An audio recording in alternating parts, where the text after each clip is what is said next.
We're now joined by former Republican Congresswoman Liz Cheney. Good morning and good to have you here in person. Thank you for having me. I appreciate it. Good to be here.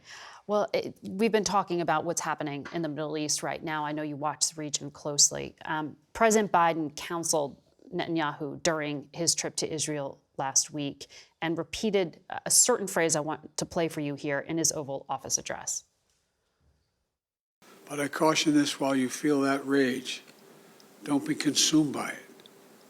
After 9/11, we were enraged in the United States. While we sought justice and got justice, we also made mistakes. And that was a nod to 9/11 and the U.S. Invasion of Iraq, potentially an overreach. Do you agree with that warning President Biden is issuing there, that there is the risk here of Israel taking actions that could backfire on their own security? I think that our support and defense of Israel needs to be unwavering. I think that for the most part, that's what President Biden has demonstrated. I thought that most of the themes that he laid out in his Oval Office address were exactly right about the importance of American leadership, the importance of understanding this is a battle between the forces of freedom and the forces of tyranny and terrorism.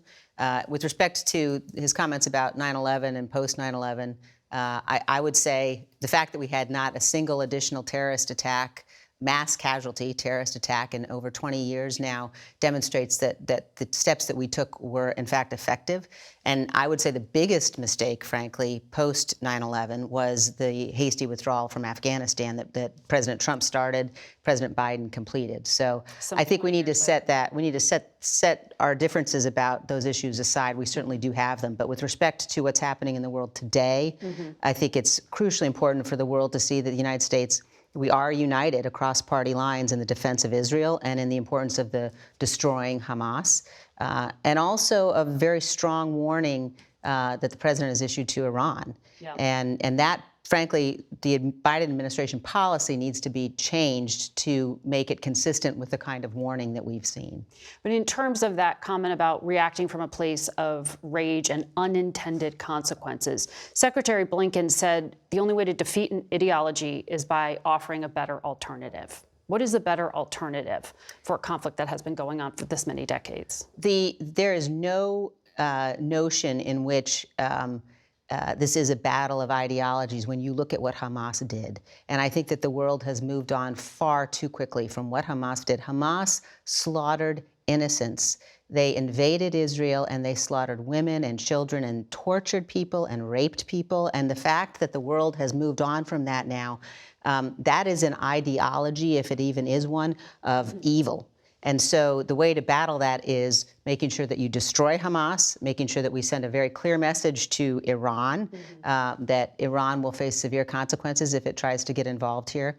We also, though, need to recognize the rising anti-Semitism and the expressions of anti-Semitism that we have seen across our country and across the world since October 7th must be absolutely rejected, and the world must stand against that. So this is not a moral equivalence. This is not a peace process question. This was out and out slaughter, and we absolutely stand against that.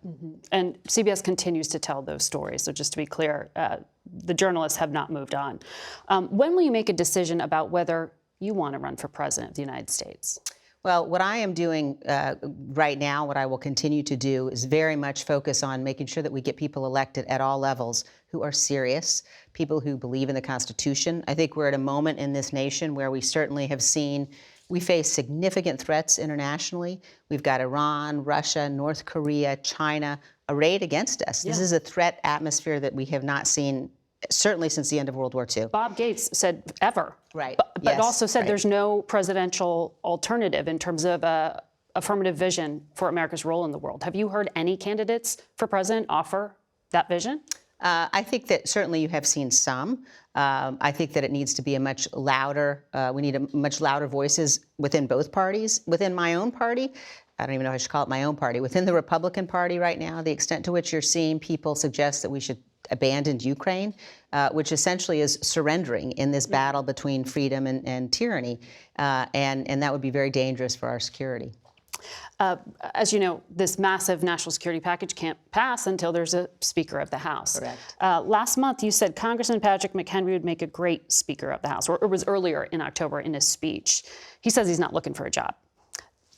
what is the vision for it? Is there anyone who can lead? Is he an alternative? Look, I think what you're seeing right now among the Republicans in the House is a direct result of the decisions that Kevin McCarthy made to embrace Donald Trump, to embrace the most radical and extreme members of our party, to elevate them. So it's not a surprise that we are where we are, but it's a disgrace and it's an embarrassment. And there certainly are serious people among the Republicans. I hope that one of them, particularly, I think it's important somebody not be an election denier. And I also think everybody should be asked tomorrow night at the candidate forum about this issue of Ukraine assistance. And they should be asked from the perspective of, we face a global challenge, an existential threat, and how in the world could anybody defend at this moment surrendering to one of our adversaries by walking away from Ukraine?